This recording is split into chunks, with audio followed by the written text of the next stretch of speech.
Game week 1 is done, and already some FPL managers are celebrating while others are questioning every decision they made. So, how did I get on? Welcome back to Let's Win FPL. Today we're looking back at Game Week 1, reviewing the games, looking at the biggest FPL winners and disappointments, and most importantly, deciding what comes next. I'll show you my transfer plans, the expected data, my top 3 captain choices, and finally my Game Week 2 team, locked and loaded. Let's get started. Game Week 1 wasn't great, but it wasn't terrible for me either. I finished on 46 points, just 4 points below the game week average of 50. So, definitely not the start I was hoping for, but nothing to panic about. As you know, I decided not to play any chips in Game Week 1. Instead, I built my team with a bench boost in mind for Game Week 2, so the bigger picture was always more important than one game week. But let's start with my goalkeeper. And this is where I already have some regrets. Kinski scored just 2 points, and to be honest, he didn't look great. He was probably at fault for 2 of Brentford's goals, and watching the game made me question my decision to start with the Tottenham goalkeeper instead of Verbruggen, who kept a clean sheet for Brighton. 2 of the 3 players in my team who actually delivered some points came from my backline. Both of my 5.5 million defenders, Calafiori and Gvardiol, delivered the goods. The Italian finished with an impressive 9 points after assisting the first Premier League goal of the season and kept a clean sheet in Arsenal's convincing 3-0 victory over Coventry. Gvardiol, on the other hand, lost his clean sheet early in the game, but he more than made up for it by scoring a 93rd minute winner against Bournemouth. You certainly can't complain about a defender scoring the winning goal in stoppage time. Then there was Harry Maguire, who managed just 1 point after Manchester United's shocking defeat to Hull City. Not exactly the start I was hoping for from one of my favourite picks for United's opening fixtures. Unfortunately, none of my expensive midfielders managed to deliver a return, so this is where most of my frustration from Game Week 1 comes from. I decided to go for Shade instead of his cheaper teammate Sangaré, and that decision already cost me 11 points. That's the kind of FPL decision you hope you don't have to look back at too often. Semenyo, Gibbs-White and Mbeumo all finished on just 2 points. Semenyo actually looked sharp and dangerous, but on a few occasions he hesitated when he had good opportunities to shoot. In the end, he managed just 1 attempt in 90 minutes, which is very unusual for him. The encouraging thing is that the attacking threat was definitely there. He just needs to be a little more ruthless. Bryan Mbeumo was probably the only Manchester United attacker who really impressed me against Hull. He had 2 very good shots on target, both brilliantly saved by Tsolakis, and he was also taking some of the corners. So, despite the 2-point return, I'm actually quite happy with Mbeumo's performance. If he continues to play like this, I wouldn't be surprised to see him return a good amount of points against Ipswich. And then we come to the player I was backing throughout the entire pre-season, Morgan Gibbs-White. He was probably my biggest disappointment. Nottingham Forest looked like the second best team on the pitch, but Leeds did a great job of nullifying their key players, and Gibbs-White was one of them. He simply wasn't involved as much as I expected, and to make things worse, he's now flagged with a slight injury. So, after 1 game week, my expensive midfield has definitely given me something to think about. Up front, my captain Haaland was probably the biggest talking point. He missed an early clear-cut chance, had a few more efforts on target, but ultimately blanked despite recording 0.74 XG. He definitely looked dangerous, so I'm not overly concerned about the blank itself. However, I do think the manager's team selection had a negative influence on his overall performance. Let's hope that Maresca gets Cherki into the starting 11 against Crystal Palace from the first minute, because I think Haaland could really benefit from having another creative player around him. João Pedro, on the other hand, was the star of my Game Week 1. I tipped him as my 3rd best captaincy option in my team selection video. And unlike Bruno and Haaland, he actually delivered when it mattered. A goal, an assist, and 2 bonus points. And after watching him, I'm starting to think he could be a season keeper for my team. But then we come to what was probably my biggest regret of the entire game week. A few minutes before the deadline, I decided to swap Dominik Szoboszlai for his Liverpool teammate Gakpo. I was influenced by Iraola's comments about the importance of the Dutch winger, as well as the possibility of Gakpo playing as a central striker in some games. Then came the dilemma: Gakpo or Calvert-Lewin? I rarely bench penalty takers, so the lead striker got the nod. Well, that decision didn't age very well. Calvert-Lewin finished with just 1 point, while Gakpo went on to score a massive 12 points. A goal, 3 bonus points, and defensive contribution points. That's a painful one. Mustax, this is FPL. We make our decisions, sometimes they work, and sometimes they come back to bite us. I'm not going to dwell on it for too long. It's game week 1, the season is long, and we move on. Dorsey. On my bench, I had a massive 22 points, which would have been fantastic for a bench boost. Unfortunately, that was never the plan. But it does give me some confidence going into game week 2, because bench boost is exactly what I have planned for this week. So, let's hope the players can deliver something similar when it actually counts. There were plenty of surprises in game week 1. And while some of the big FPL names failed to deliver, we also saw a few players who made me sit up and take notice.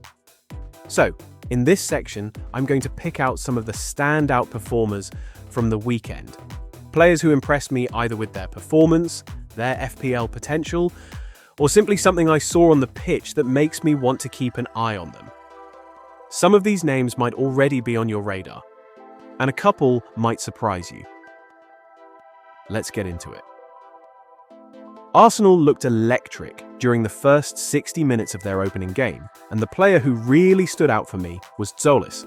He looked extremely direct, wasn't glued to the touchline, and was constantly moving across the front line, finding some really good positions.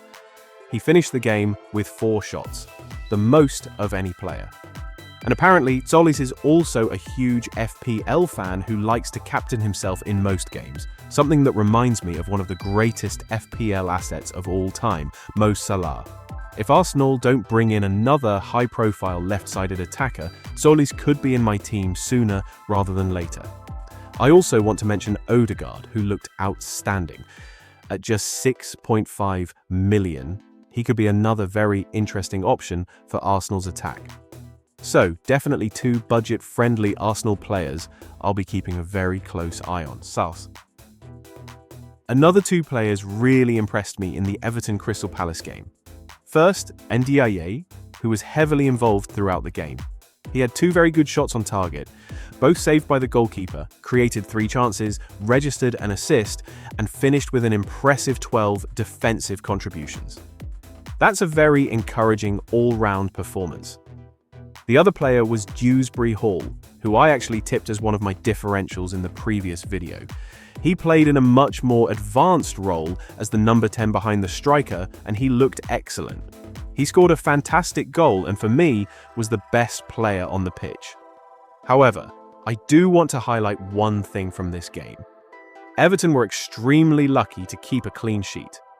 Crystal Palace's attacking players missed some absolute sitters and also hit the post twice in the first half. So, while Everton's defensive points look great on paper, I wouldn't read too much into that clean sheet just yet. Another newly promoted side pulled off a shock result in game week 1, Ipswich. The player who really caught my attention was their new talisman, Julio Enciso. Unfortunately, he was forced off with a slight muscular problem. But up until that point, he was arguably the most influential player on the pitch. The Paraguayan finished with just 1 assist, but he deserved much more. He registered 3 shots and completed 4 dribbles, constantly looking to take players on and create something.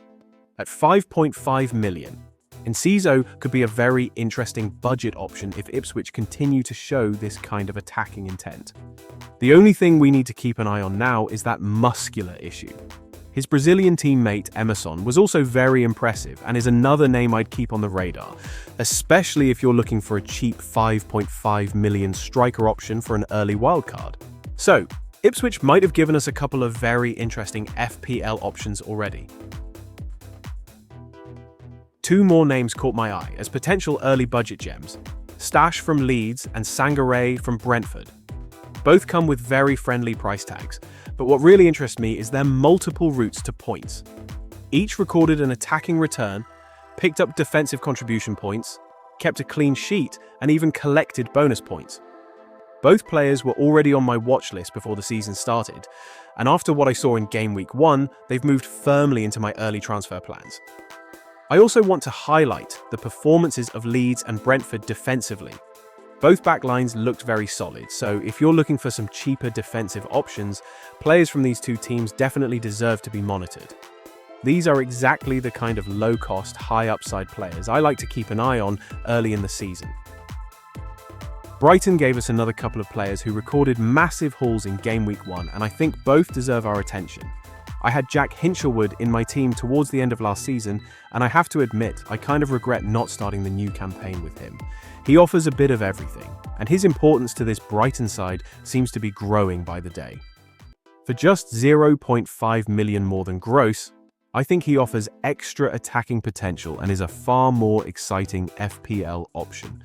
If he continues in this role, Hinchelwood could become a very interesting pick after Game Week 2. But the other name really caught my attention, Maxim de Kuiper. This is the kind of asset every FPL manager dreams of, a defender playing in an attacking role. We obviously need to keep a close eye on the transfer market, but if Brighton sell Minte to Liverpool, de Kuiper could become one of the few players capable of filling that winger role, and that's where it gets very interesting. At just 4.5 million as a defender, if he establishes himself as a regular starter, he could quickly become an absolute must-own. That's definitely one player I'll be watching very closely. I might surprise a few people with this one, but the player who really stood out to me in the Newcastle-Liverpool game was Yoane Wissa. He played in a free role behind Asula, and I was really impressed by how involved and dangerous he looked. The Congolese forward finished with just 1 assist, but the underlying numbers tell a much more interesting story.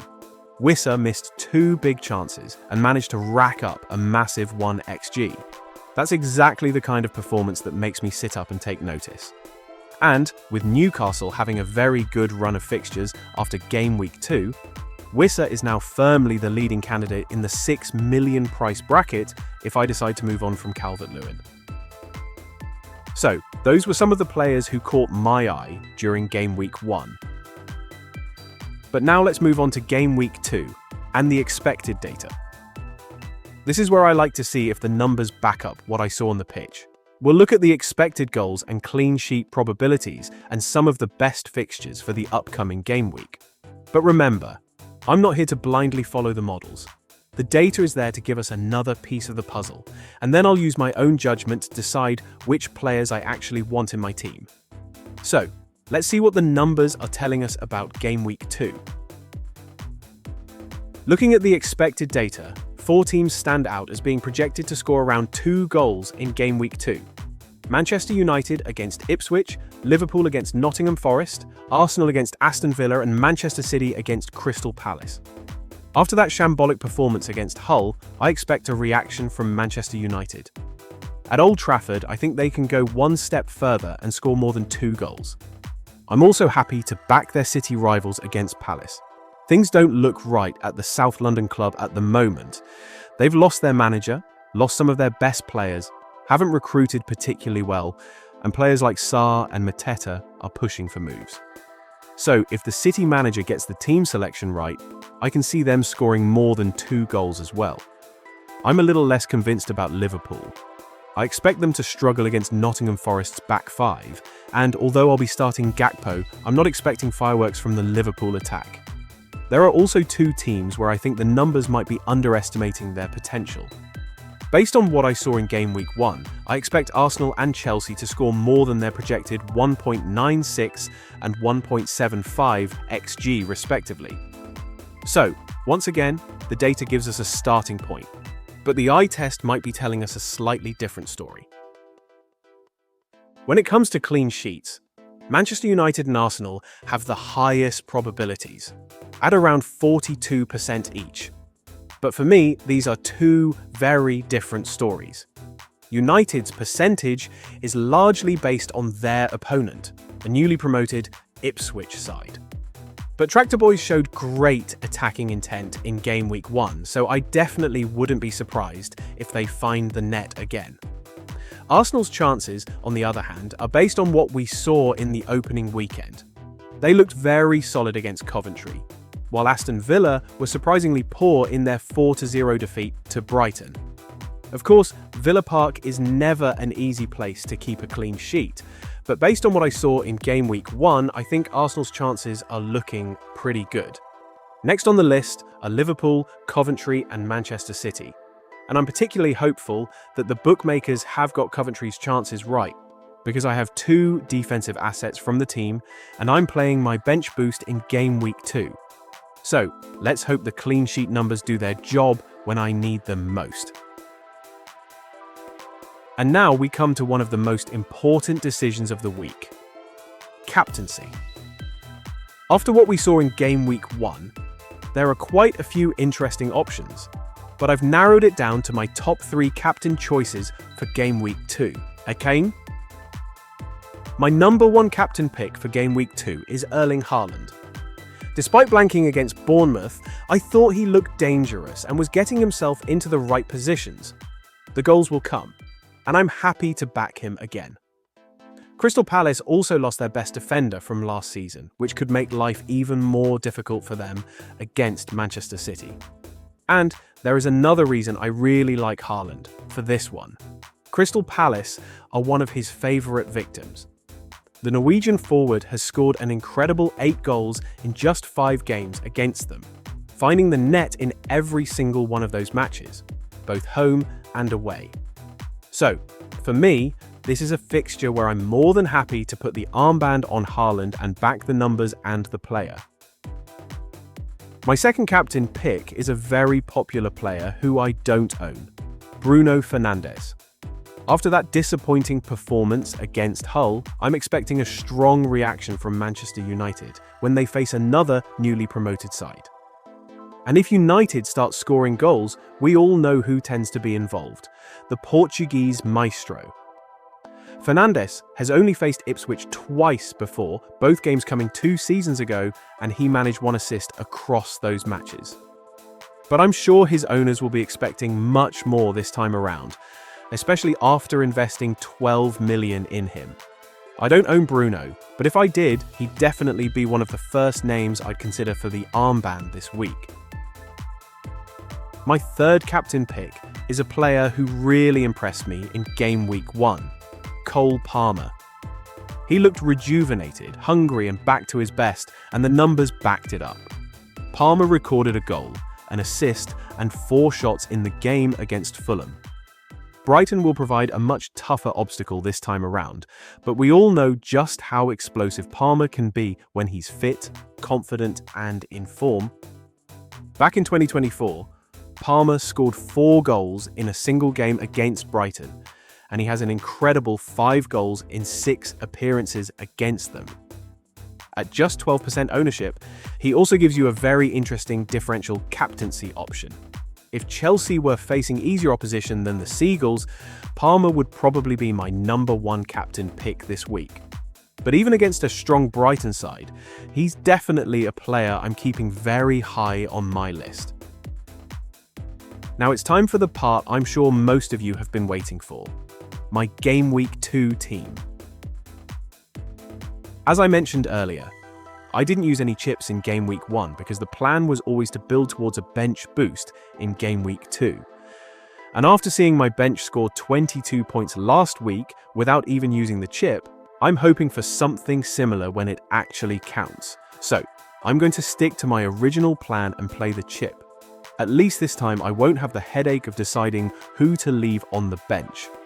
I wasn't planning any transfers because, despite the lack of returns in Game Week 1, I'm still pretty happy with the team I built. One of the most important things in FPL is not to panic and to trust your process. Chasing yesterday's hauls and points isn't going to improve my FPL position.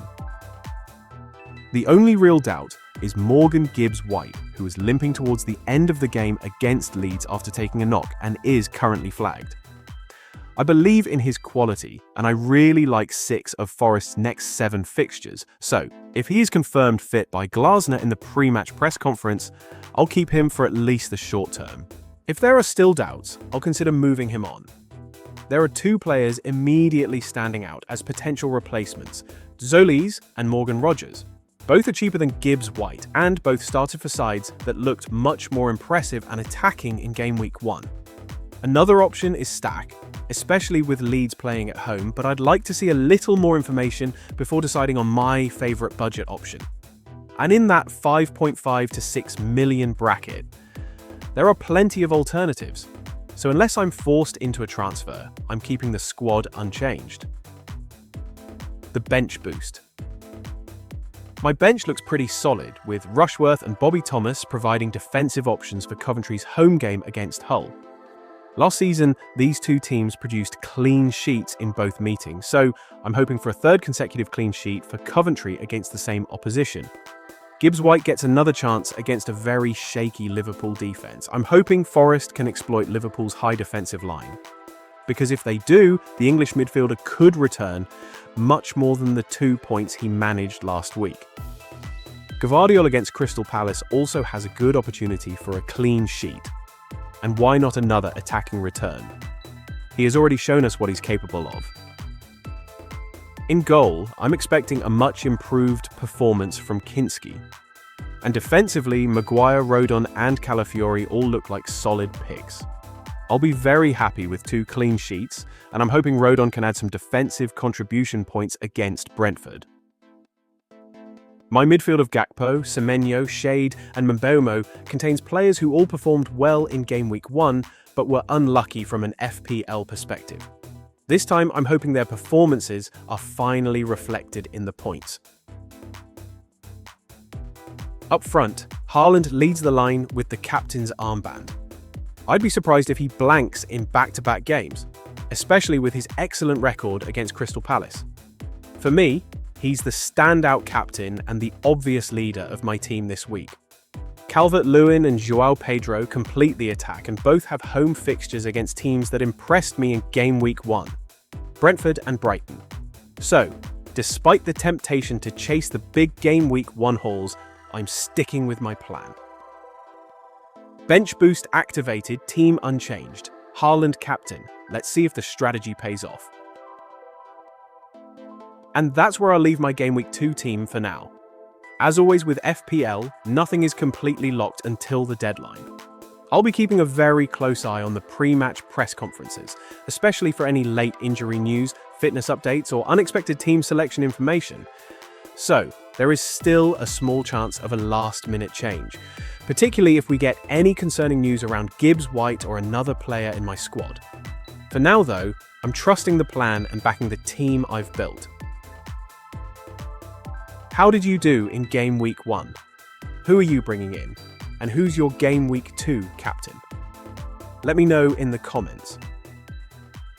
A special shout out to 11ify.com, FPLedits.com, Statmuse.com, FPLjoe.com, and FPL.team for some of the information and edits I've used in this video. Please check out their work and support the creators behind these great FPL resources. Thank you for watching. Please like, share, and subscribe. Good luck for Game Week 2, and let's win FPL!